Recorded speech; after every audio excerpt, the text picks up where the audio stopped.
Going on, people?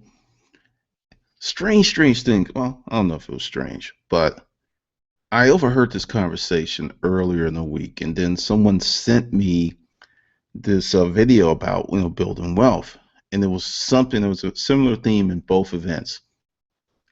The first guy, I was at a restaurant, and he was an older guy. He was talking to his friend.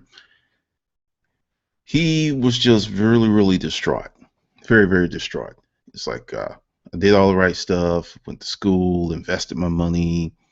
Apparently, there was an illness in the family that took a lot of their on hand assets. And here he was, 65, I believe. And he had to go out and find a job because the event that happened, the health event, plus their investments were regressing. And, he was just sitting there, his friend was like, well, at least you have some stuff. It's like, at least your house is paid off and everything. He said, I know. But with these bills that we have at the age of 65, um, our retirement income's not enough. Then I got this video and was listening to it, and the guy said something that I've just realized for a long time. I've met very few people who became wealthy from investing, and especially in the stock market. Very few. Real estate, once again, I know people who have leveraged many houses, but I only know a handful who actually the houses are completely owned outright. And to me, real estate is not so much like investing in stocks and bonds. It's totally different because there's a hard asset. There's something real tangible. You can go look at it. You can, it's collateral. You try to go to a bank now and talking about collateralizing stocks and bonds. You used to be able to do that. But now they're kind of like, well, we may collateralize 10% or 25%, if that. So definitely some things to look at. But the whole thing that really stood out to me was everyone that I know who is well off and continues to be well off. And understand you can have a business, and if you leverage it, and if your business is on a house of cards, bad things can happen. But people that I know who are solidly wealthy and got their own the business. I know one guy. He's relatively young. He's 39. He and his friends started a business once they got out of college. Did first few years were kind of rocky. They were going through their relations, but they just sold this business like 2 years ago. I think he said for like 9 million. Now, understand, people going like, well, they ain't a whole. To me, $9 million is a lot of money. He had to split that between his partner because they had a 50-50 stake in the business. But he's 38 years old. I estimate, because I don't know all the parameters if they had loans or whatever. But any way you slice it, at the age of 38 years old, he came out of this thing with millions. At 38, millions. Now, to compare and contrast, average person in a lifetime makes 900,000 to 1.4, 1.5 lifetime. That's everything. That's, from your summer jobs, oh, lifetime. That's what the average person makes lifetime. So you got to really think about that. And I know, was reading this thing where youngest under 40, all these people in Silicon Valley making all this money. None of them got there by investing. They all got there by building a business, building something tangible, something real, something that you can see and understand. To me, just to me, building a business is a better path to creating wealth because you get to drive it. Whereas investments, you can't drive investments. Now, investments can drive you. Investments can go sideways. Investments can be really rocky. They can create a lot of different things. And this is one of the reasons that I have changed up what I'm doing, and it's more about building businesses, creating businesses. Initially, all of the information that's coming out right now is hustle based or motivation based or mindset based because I want to get to the business creation stuff after that. So, essentially, if you are looking at what's going on now, I'll do this beginning of next month because I'm not gonna do it now because there's some things I need to do to get that offer ready. But essentially, I will really stay on this course because I look at what building a business has done for me. And the thing is, I consider myself to be relatively young. I still got a lot of, the tooth isn't as long as it's going to get. And building businesses has created a level of freedom for me that most people don't get to enjoy until retirement. Be able to wake up this morning like today, or to take off when you want to, just to do what the heck you want to do. It, to me, that's very, very important. I'll tell you why.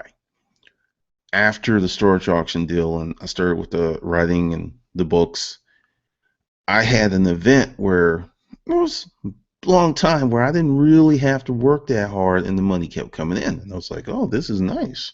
This is very nice. And understand, it wasn't even close to the storage auction money. It wasn't even close. But what I got for what I was putting out was I would put out a one and I would get 10,000 back. In the storage auction game, I would put out $100 and get maybe $300 back, or $400 back, or maybe 500, or a really, really good one, I may get 2,500 back. But that wasn't the norm. The norm was to triple the money or make 4 times the money. With this, there's another thing that happened, and this is about building the business. Take the YouTube channel. The YouTube channel would make more than most people's part-time jobs. Say, because I did some year-to-date studies on that. I looked at where I was this time last year, and just on the AdSense, it was double where it was last year because the channel's bigger. There's more videos, more people are watching. That goes back to the principles of building a business, of putting together some stuff that is more robust than just trying to do the investment thing, because it's an investment in your time. But you build something like the videos are something that I own and I can control. I can pull them down, I can put them in other places. Once again, with stocks and bonds, you can't do this stuff. And I looked at where I'm heading, and I'll just give you the plan, because I looked at, let's take the storage auction business, which is a great business. You buy stuff, you sell stuff, you can build stuff. Within 2 years, a person can get to a very good income in the storage auction business, even now in 2014. But you're going to work your ass off, and you're not going to control a good part of your day, because when do auctions happen? Monday through Friday, between 8:30 and 5:30. So if you want to go get stuff, you have to be available during those hours. And sure, you can take off and choose not to go, but when you build a storage auction business, you have to feed the beast. So if you don't have any products, you don't have a business. And that's one of the things. Whereas this is different. Now, this is very, very different, because the way that I'm building this business is I'm building this business to create time on the front end. Many people will work, work, work, work, work, right? Invest, save, buy their house, send their kids to college, do all this stuff. And then when they're late 50s, if they're lucky, they can kind of kick back and go, oh, we can take trips. And oh, now what about if you can do all of that at a much earlier age? What if you can do that, say, next year or the year after? So you get to enjoy, because to me the greatest wealth of all is freedom. I mean, what is money if you don't have freedom, and what is money if you don't have good health? Freedom and good health, to me, are they're operating in the same tangent. So you have good health and you have freedom, and then you have money coming in that isn't dependent upon you being somewhere all the time. Because say you get your thing geared where you got to work hard 2 days a week. That's a win. That's a win. Okay, so you work like this thing in the hospital. When I used to work in the hospital, this thing called Baylor, where you would work every weekend, um, 12-hour shifts, I think 16-hour shifts. Yeah, I was doing 16-hour shifts, Shit, this is a long freaking day. So you work 32 hours, but you get paid for 40 and you have Monday through Friday. If you really think about that, that's a win. Now, what if you get to pick your days?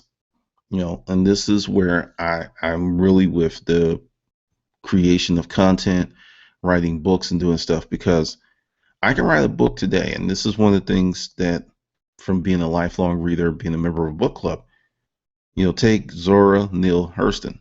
When she wrote her books, she wasn't recognized in her day. But, unfortunately, after she died, they was like, oh, wow, she's a great writer and all this other stuff. But I've seen this time and time again that someone will put out a comic book or a movie, not a movie, a book, something, and then it catches on later. Now, the way that I'm thinking, the more stuff you put out, the more opportunities that you have for that thing to catch on at some point. And this is why I'm in a really serious creation mode, because I know how this thing works now. This is my 5th year. We are, 2 weeks and some days from my 5th year of doing this, the anniversary, July 17th. And I've studied this, and there's a group of what's called mid-list writers. There are people that have, they're not household names. There's people that know of them. There's groups. They have fan bases, but they're not like Charlie Sheen or, Charlie's Third. They're not household names. But this is the thing: you don't have to be a household name to become wealthy in the United States of America. You don't even have. I mean, there are people who became wealthy, millionaires, and the only folks who know of them are the people in their city. That is how many people we have here. So I'm looking at this and it's like, okay, so what I need is what's called a backlist. A backlist is all of your works. So I did this study about 2.5 years ago. Writers with a backlist of 20 books, 25 books, 30 books, I just studied, they're continually selling. Now, and the thing is, I want you to think about this. I'm going to use a little calculation here. I want you to think about this. Say you have 40 books, right? You got 45 books. So we're going to take that number. Hold on. All right. Because I'm just going to say you got, clear this. You have 45 books, 45 times $2. That's $90, right? 45 books times $2. And that's $2.99 Kindle price, and you got 45 books.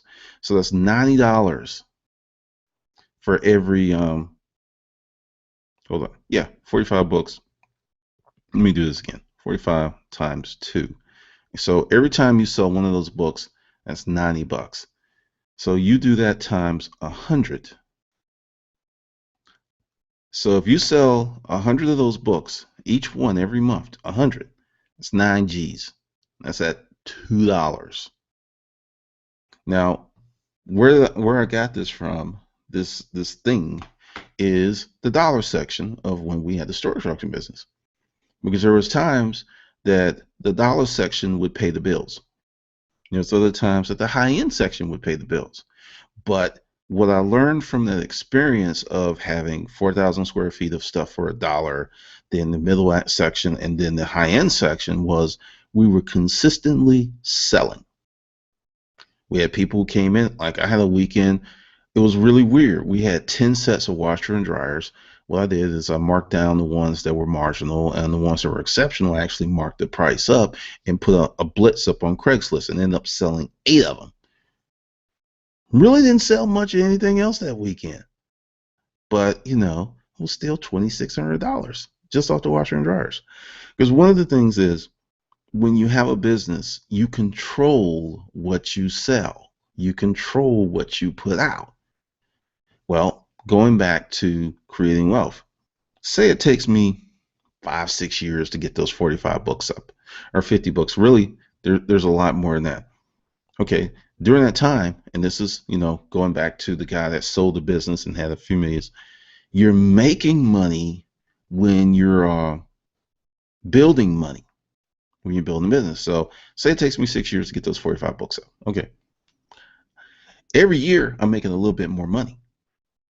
And it gets to a point where, but the thing is, I'm also maintaining my freedom. That's very, very critical.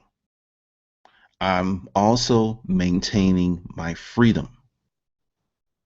I'm building a backlist, but I'm maintaining freedom of my time and I'm increasing my asset base because a book is an asset. It's something that you can sell.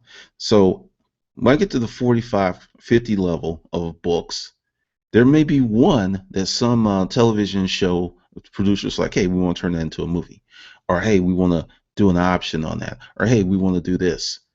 I have the ability, since I created that and I owned it and I built it, that I can say, hey, and the option is essentially they just bidding for first position. People have, usually there's not a lot of money. It could be $2,000, it could be $5,000. It's like essentially they have the right of first refusal. So someone comes and options your book, and you get 20 grand. Just boom, here, just for you to say yes to our offer later on. That is the world, and this is the reason that I really jumped into this, because it allows me, and there's other businesses like this. There's other things you can do. I mean, there's people building skateboards, Bathing Ape. There's so many businesses that by you creating and building something, you put yourself in the catbird seat for the future. So with this plan of the 50 books, actually there's more. Like I said, say 6 years from now that I finally hit it. And understand, I'm just using $2 because the books are going to be all over the place in terms of price range and things. Because what you have to understand, like if you follow me on Instagram, is Yes I Kill Dragons. That's the name. I am creating experiences and knowledge base to do other things later on. See, this is what I figured out with those books, because I haven't even gotten to the fiction stuff yet. The rest of this year is pretty much on the nonfiction business, hustling, selling, putting together those things. Then I'll move into fiction once I get through with that stuff, because there's a ton of books that's coming out just on the business hustling tip. Business, hustling, build a business, mindset, all that kind of stuff that's coming out. And then I'll be able to do the fiction stuff.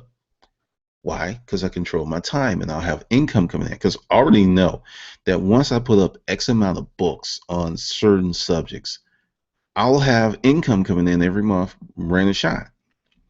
How much? Don't know. But I know I will have income because I've watched, especially I made a really smart move when I did the storage auction book, and I didn't put the book on Kindle, and I left it as a paperback, and I wrote it really hard for about 2.5 years, because this is the thing with consumer pricing models. I have this book for $99, right? And then I put it on Kindle. People who want the book on Kindle are going to want the book for significantly less on Kindle, because it's on Kindle, it's not printed up, this. And I would have screwed myself. And I saw that several times, because I would move a book, or we'll create a special version for Kindle, and I would see it's like, hey, where's the rest? I'm selling this book for $30 as a paperback, and then I put a version on the Kindle, and people want that same $30 version for $3 or $4 on Kindle and will be pissed. So I saw that coming, so I didn't put the book on Kindle.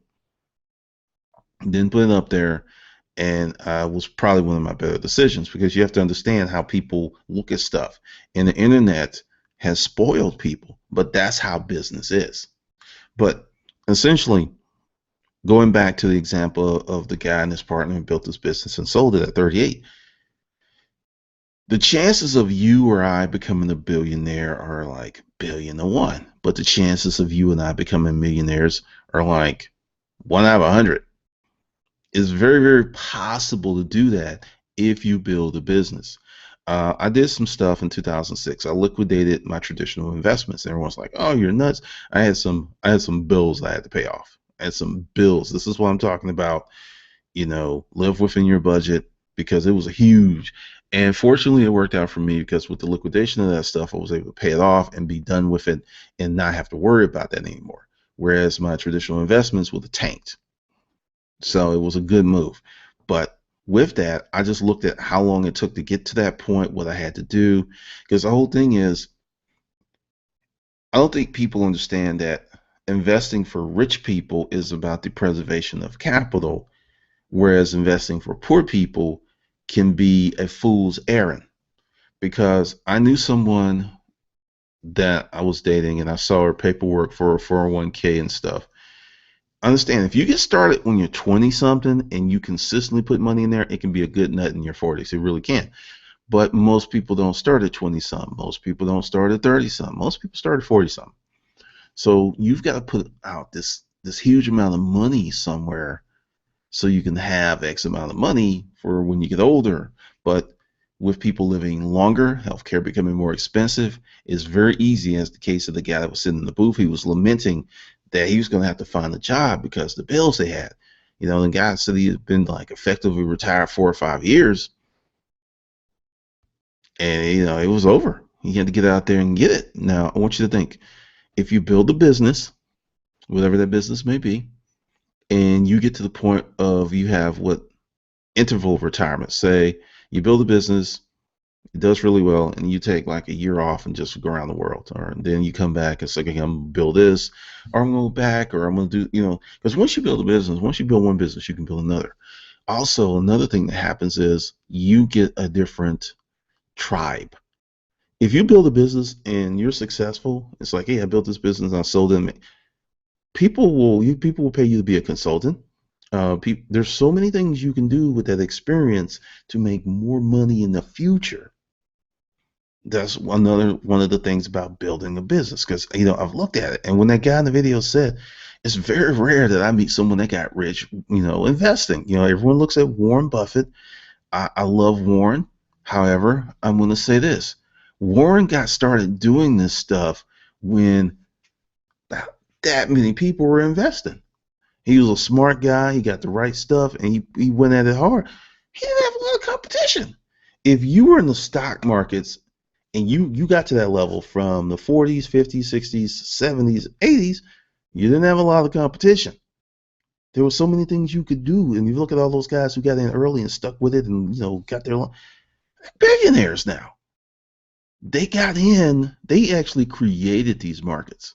Whereas if you were Jill American, Joe American, and you make $50,000 a year, then you're getting hammered with 12 to 18 grand of that being gone in some version of a tax, which leaves you 38 to 32, which is 3 G's a month net income. Oh, health insurance, other things. So you're taking home $2,400 a month after you pay bills. With the oh, and what do you? I mean, when you really look at that, how are you going to really, really put away some serious cash? It's impossible at that level. It's impossible. You have to get to a certain point where you can actually save, or you can move to South America and live in Colombia, where if you're making that kind of money, you balling. At that point, you're balling because your household expenses, all these expenses, they're nil. They're really nothing. But if you're just making that, how are you going to invest your way to wealth? Whereas if you took $200 a month and went to some course, a training course, and got a new skill, and then took that skill and earned additional income on top of your 50, okay, now we're talking. Now it's like, oh, okay, I took this $200, spent 6-month course, $1,200. Now I have this skill, I can go out and on my free time and make an extra G a month. Okay, so now you have moved up to where now you've got $4,000 coming in. You got $1,000 you didn't have before. That, hey, would I do the stock market? I wouldn't do the stock market. I've looked at it several different ways. I looked at my experience with it. There are people who are making killer money there. It's really about their position. It's about what they know. And as I talked to a guy, one of my neighbors, he's a day trader, and we've had this conversation several times. It's like, if you don't understand it, don't invest in it. And there's a lot of these things I don't understand. I don't even want to devote the mental bandwidth to learning this stuff, because I have my own wealth building plan of putting out these books, putting out this content. YouTube has taught me a lot. I mean, once again, it's about you between YouTube, starting out your business, putting stuff out there, building stuff, and being consistent. There are many people. I remember when there was some brouhaha about, I should help people for free and all this other stuff. And the thing is, when I started building this channel, I worked very hard for many months and didn't make a lot of money because, money started coming like after, and I was just hitting it, hitting it, and hitting it, and hitting it. And the thing is, because I was unvarnished, I didn't go like, hey, I think a lot of people pretty much came out like, I got this book, I want you to buy it. A lot of people go like, no, no, no, no, no, that's too honest. We want you to trick us, and we want you to, rub my back and tickle me or something, and then slide the offer to me. Nonsense like that. But after building this channel and seeing how it works, I'm like, there's other things I can do, because mark my words, if you stay active and you're building a business, and you're doing something, it puts you in the fast lane to take advantage of new technologies and opportunities that are coming. Understand this: new technology, it's coming. The new opportunities are coming. So if you're already in the fast lane, like, and then here comes this new blazing fast technology, you're already there on the road to take advantage, where someone else, they're at home. They gotta amp up. They gotta get started. They gotta do all this stuff where you're already in the fast lane. You're already on that road, and you can take this stuff. And because I just to let you know, I'm gonna do a course on Gumroad, because Gumroad is, like I said, it's one of the best things I've ever seen. And many people don't understand the biggest issue on the internet isn't your product. It isn't the design of your website. It's being discovered.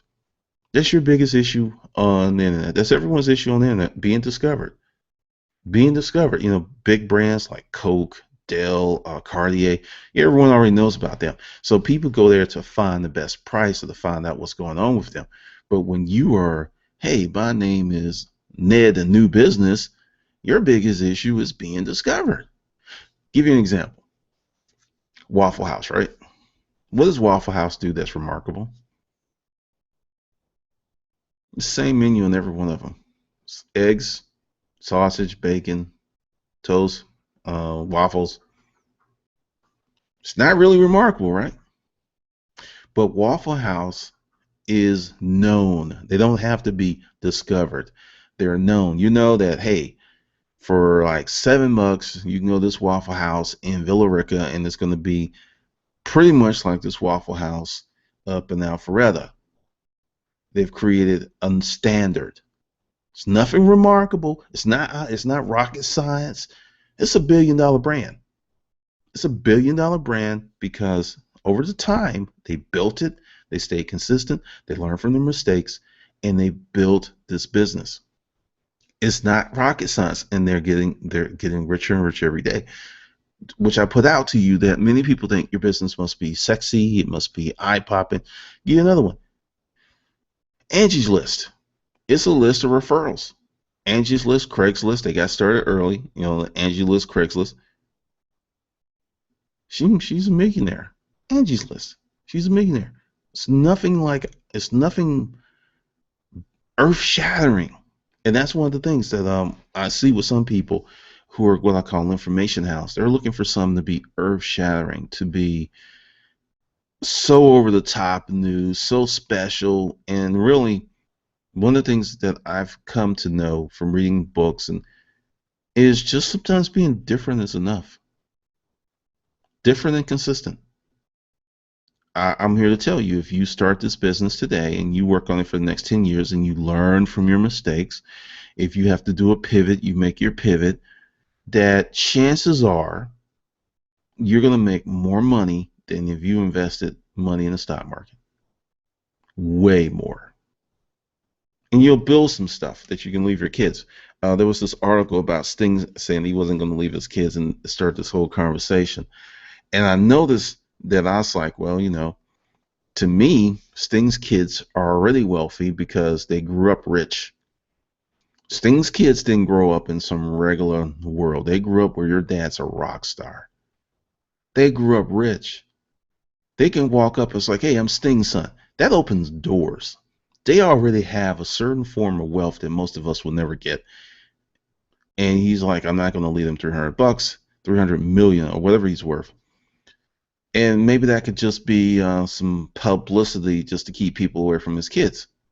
It's like, hey, you ain't getting shit, so no one's like, hey, well, we ain't getting anything. So if we're gonna be their friend, we're gonna be their friend on virtue of who they are as a person. Could be, but I'm quite sure he's leaving them something. But the conversation that went on was, oh, would you be mad at dad? Blah blah.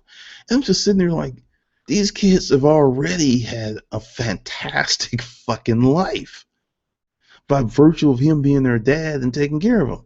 They didn't live in the hood. They weren't riding around in rust buckets. These were private school educated little kids who are still not living in poverty. They ain't living in poverty. They got an incredible head start. And then it hit me. Why am I thinking like this? Because I believe that I can build a business. I believe that anyone with the proper tools can build. So people are looking at us like, man, it'd be nice to get that money. It'd be nice so I can just kick back. Don't have to worry about anything. Let this notion of just fucking kicking back and not doing anything and being fucking taken care of, let that shit go. It is killing people, that whole kickback mentality. I just want to kick back and do nothing. The money comes in, all this stuff's going on, and oh, life is great. Oh, God, let that go. Because when you're looking, it makes it very hard for you to objectively look at a situation because you insert yourself into it and you're looking at it from the wrong way. I'm not mad at Sting or Bill Gates or any of these guys who are not leaving their kids an eye-popping sum of money, because understand this, they're getting left some, and compared to what they have, many people think they're not getting anything. I don't know what Bill Gates' worth is. That's something else. I stopped counting other people's money on that level, because you have to focus on your thing. But these kids are going to get millions if they don't already have it. They may already have a house that's paid off, college education that's paid off, X amount of money in the bank. They're already set. So, this whole thing, to inherit billions of dollars. Okay, I'll give you an example. Look at the Walmart kids. They inherited the money, and what are they doing? They're spending money. And I think one has a museum.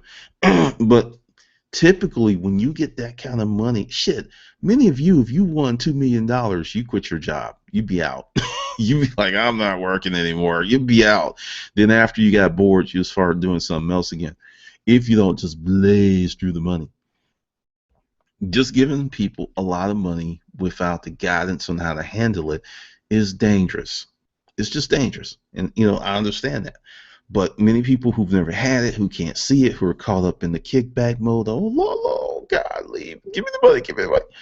They can't see that because that money represents freedom that they can have if they choose to make different decisions in their life.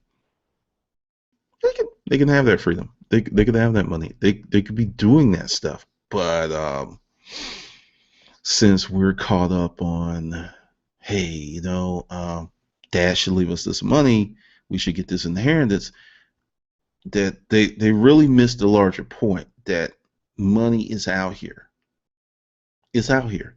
Will the kids become as rich as dad? No, but the chance of them becoming solid citizens, making millions, it's very, very possible. Starting from nothing. And understand, all of these kids, the Gates kids, Sting kids, they've had this tremendous head start. And one of the biggest head starts and one of the biggest assets they have is connections. Sting's kids are connected to people like you will never be able to get to. I mean, give you an example. Sting goes to a business meeting. He takes his kid. Hey, this is my kid. Blah, blah. Oh, this is Arthur. And then, the kid grows up and he knows Arthur. And Arthur runs this conglomerate. And, he's on the plane. Hey, Arthur, what's up? You can't get those kind of connects. It's hard to get those kind of connects. They got it by inheritance. I'm quite sure all of them can call up anybody and get into places that other folks would kill. And people miss that because they're looking at the money. He should leave them the money. He should. No. He's already done, a solid one, being a father, being in their lives, two, providing them an amazing life and an upbringing. Seriously, he's done a great job. But once again, when you're operating on a limited mindset of lack and you just see the money, you really, really don't understand why these decisions are made. But also, this comes from building your own business. When you build a business, when you do these things, you understand that it can be done. You don't think that it's some special magic fairy dust. You're just like, oh, hard work, effort, a good idea. There are kids who started businesses 2, 3, 4, 5, 6 years ago who are multimillionaires. They can go to college. You say, hey, I'm going to do this app. The guy that did the Yo app, What app, who tried to get hired by Facebook and they turned him down. Facebook 6 years later bought his app for $19 billion. There are kids who went to college and went to in grad school in that same 6 year period, and they will not even make 2 million lifetime, let alone some 19 billion in 6 years. Won't even make 2 million lifetime. So you got to understand, with that, that's once again starting a business, something. I mean, just think about it. And I'm going to give you like the low. Say you start this business, right? It's a service business. Say you're cleaning carpets. You go ahead and you read books, you learn how to scale up. You don't just start one carpet operation. You get one, and as soon as you can, you hire someone to work in the operation and get yourself out, and then you get another location. Then you say you've got 5 trucks running. I'm just throwing this out there. You get your trucks paid off, you got your crews, you're doing, 40 grand a month. That's what you're doing gross, 40 grand a month. So after you pay everybody, you net out at 15 G's, maybe 20. Like I said, I don't know the carpet business. I'm just throwing numbers out. So you net out at 15 G's. That's 185,000 a year. You're not cleaning carpets. You're doing whatever the hell you want to do. And see, this is where tribalism comes into it and creates a problem. Because when you, who was the leader, who went ahead and put all this stuff together, because you get to sit on your ass because you put this together and you put these pieces onto the chessboard, then all of a sudden it's like, he ain't really working. Tribalism dictates that you should be working just as hard as everyone else. A evolved intellectual mind realizes how the game is and understands. What do I say? Don't hate the game. Don't hate the player. Learn the fucking rules so you can win. Those are the rules. You go ahead, you put the chess pieces on the board, and you move them. And that's how you get wealthy. You do not become wealthy by being a chess piece, worker bee. You get wealthy by moving the chess pieces and manipulating the chess pieces, not being the chess piece. Because see, when you are the game, you can't play the game. And as a chess piece, you are the game. And that's one of the things that messes up so many people. Because I get a lot of freaking hate. I get hate, from people I roll off in my freaking family. Because it's like, you don't have a job. You're not. And I'm just sitting there like, you got to be kidding me. Because I don't have that tribalism of, essentially growing up, it was 2 choices. Go work in a coal mine or work in a steel mill. I wasn't doing neither one. I wasn't doing that shit. Did I think I was better than everyone else? No. I had different desires than everyone else. But because I had different desires and I acted upon them and I got the fuck out of Alabama, everyone's like, oh, he thinks he's better. Oh, he's brand new, blah, blah, blah, blah, blah, blah. Because I refused to embrace tribalism that was going to dictate to me at an early age that only thing that I was good enough to do was work in a coal mine or a steel plant. And this isn't to cast aspersions on people who do that stuff. It's just to say that shit wasn't for me. So when you break free of tribalism thinking, then bam, okay, chess piece. It's like I can manipulate chess piece. I can play the game versus being the game. But as long as you're on that tribalism tip, this is good enough for my granddad. This is good enough for my dad. It's good enough for me. It has nothing to do with it. If you have these opportunities to live this life, to do these things, to embrace something that is wonderful, why would you turn it down because your granddaddy was a coal miner. You see this like in India, the caste system. People always talk about the caste system in India. We have a caste system here in America. Poor white trash. You have someone from, quote, the poor white trash caste system. They go out and they get out of it. Oh, yeah, yeah. So what, you're a nurse? You still poor white trash. That's your family. That's where you came from. That's all you'll ever be. That's the caste system. Oh, you from the hood? You're just a little hood rat. You're just a little hood rat. So what if you get out the hood? So what if you built this business? So no, no, no. You're just a hood rat. That's your caste system. Tribalism, caste systems are very, very powerful because they keep people in a state of mediocrity. And, you know, it is just amazing when, because you were born in a certain part of the country and you were born to a certain tribe, that you should not have any other ambitions. No, but not you. You just poor white trash. You just a little darky. Not you. You shouldn't have any higher ambitions. Nope. You should stay right where you are. Don't break your heart by dreaming. That's good enough for you. That coal mine, that steel mill, being a maid, that's good enough for you, and you should be grateful. People embrace that shit.